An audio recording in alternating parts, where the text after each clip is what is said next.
안녕하십니까. 어쩌다 책입니다. 오늘 소개해드릴 책은 네가 누구입니다. 지연이 경봉 큰스님, 주혜 명정스님, 출판사는 휴먼앤북스입니다. 그럼 책을 보겠습니다. 누구든지 산을 볼 때 산이 푸르고 물을 볼 때 물이 풀어 흘러내려가지만 수행이 그 어느 경지에 올라가면 산을 보아도 산이 산이요 물을 보아도 물이 아니다. 진리를 탐구하고 수양을 해야 이 말이 통하지. 자기 심리를 닦지 않는 사람은 무슨 말인지 모른다. 하지만 이것을 귀에 담아 놓으면 금강 쇳덩어리를 머금은 것과 같아서 이것을 깨달을 때에는 그 말에 개합하게 된다. 그러니 이제 산을 보아도 산이 아니요 물을 보아도 물이 아니라 물이 곧 산이요 산이 곧 물이더니 한층 더 나아가서는 산은 산이요 물은 물이니 이 또한 오묘한 도리인 것이다. 어떤 경전을 보고 어떤 설법을 들어도 그 내용은 전부 다 내 자성자리를 닦아 견성성불해서 중생교화를 하라는 말뿐이다. 우리가 이 몸을 애지중지하지만 이론적으로 과학적으로 생리적으로 따져봐도 부모님의 물건이지 내 물건은 아닌 것이다. 참으로 나라고 할 수 있는 것은 이 몸을 운전하고 다니는 소소리강한 그 자리가 곧 나의 몸을 운전하고 다니는 운전수요 나의 주인공인 것이다. 그러니 이것을 모르는 것은 흡사 남의 집에서 단 하룻밤을 자도 주인을 안 찾아보면 무례한 사람이 되는 것처럼 몇십 년을 끌고 다녀도 자기 주인공을 안 찾아보고 또 설사 찾으려 해도 힘이 드는 것이다. 석가 여력께서도 왕위를 버리고 설산에 들어가 이 자리 하나 밝혔다. 여러분이 먹고 입고 거주하는 의식주 3가지 일에 날마다 노력하는 24시간 가운데 9시간 일하고 5시간 놀고 6시간 잠자고도 4시간이 남아있으니 다만 1시간이라도 내 주인공을 찾는 여기에 전력을 다해야 한다.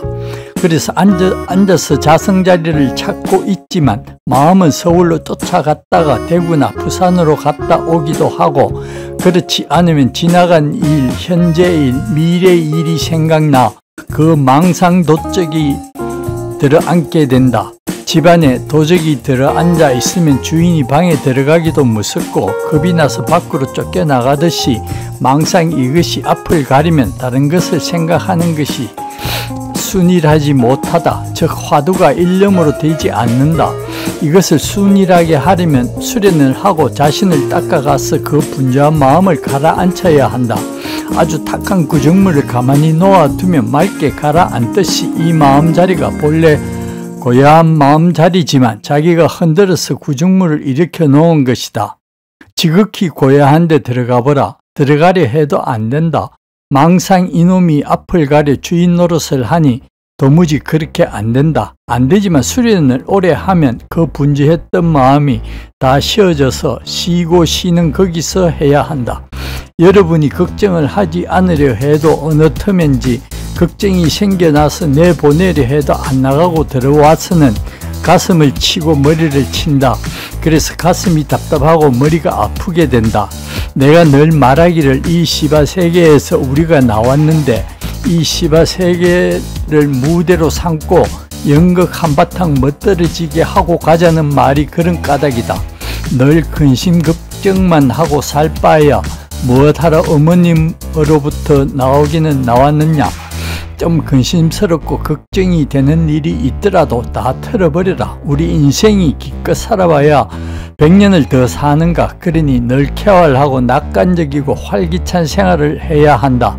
근심 걱정은 물질 아니면 사람에 관한 것인데 설사 좀 근심되는 일이 있더라도 우리 불교를 신앙하는 사람들은 불타의 그 초월한 정신에 개합하여 인생의 노선과 인생관을 확립해야 한다.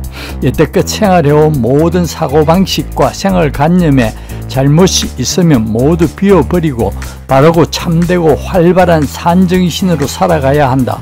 선은 부처님 마음이요 교는 부처님 말씀인데 참선하는 것은 자기의 마음자리를 찾는 것이다. 선을 선이라 하면 선이 아니요 법을 법이라 하면 법이 아니요 부처를 부처라 하면 부처가 아니다. 왜 그런가 하면 불이나 법이나 도 이 전부가 일체 명과 상이 끊어졌다. 여러분의 몸을 끌고 다니는 것이 혹 마음이다 혹 정신이다 하지만 어디에 마음이라고 서여져 있나? 그 자리를 일체 이름과 모양이 떨어진 자리다. 진리 그 자리 여러분이 그 진리 한마디 들어야 한다. 그 법문을 듣고 다만 하루에 반 시간이라도 돌이켜 반조를 해봐야 한다.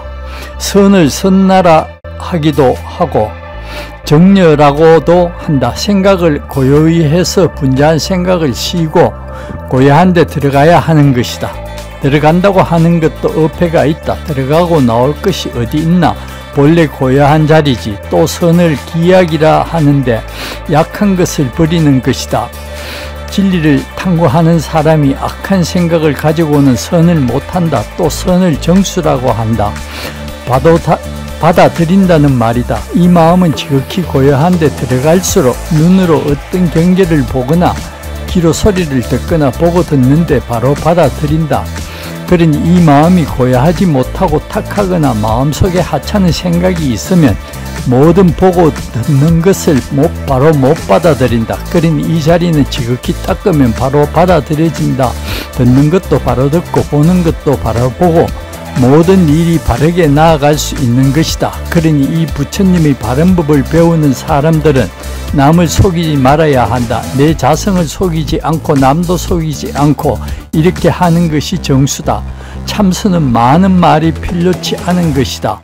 눈만 끔쩍거려도 알고 손만 한번 들어도 아는 것이 이 도리이니까 화두라는 것은 본래 없는 것이지만 조사가 수행자를 위해서 바로 알려준 것인데 1700가지 공안 가운데 하나만 들고 참고하여 화두가 타파되면 나의 이 본성을 아는 때가 오는 것이다. 앉으나 누우나 생각을 끊임없이 해서 도 닦는 사람들은 전문적으로 물이 흘러가듯 해야 한다. 앉으나 누우나 항상 그 화두를 눈앞에 대하기를 사람을 서로 대한 것과 같이 해서 잠시라도 중단하면 안 된다. 금강과 같은 그런 큰 용기와 뜻을 세워서 죽나 사나 그런 심정으로 공부를 하되 한 생각을 만년과 같이 해서 내 마음의 광명을 돌이켜 비추게 해야 한다. 살피고 다시 살펴 마음 한가운데 망상과 하찮은 생각이 붙으려 해도 붙을 수가 없어야 한다. 파리가 5만 군데 다 붙지만 불이 헐헐 붙는데도 못 붙듯이 망상의 파리도 듣는 데 붙고 보는 데 붙고 일상생활에 붙지 않는 데가 없이 붙어서 사람의 애를 먹이지만 죄의 불이 헐헐 붙는 데는 붙으려 해도 붙을 수가 없다. 네, 오늘은 경봉 큰스님의 네가 누구를 보았습니다. 도움이 되셨다면 구독과 좋아요 부탁드립니다. 감사합니다.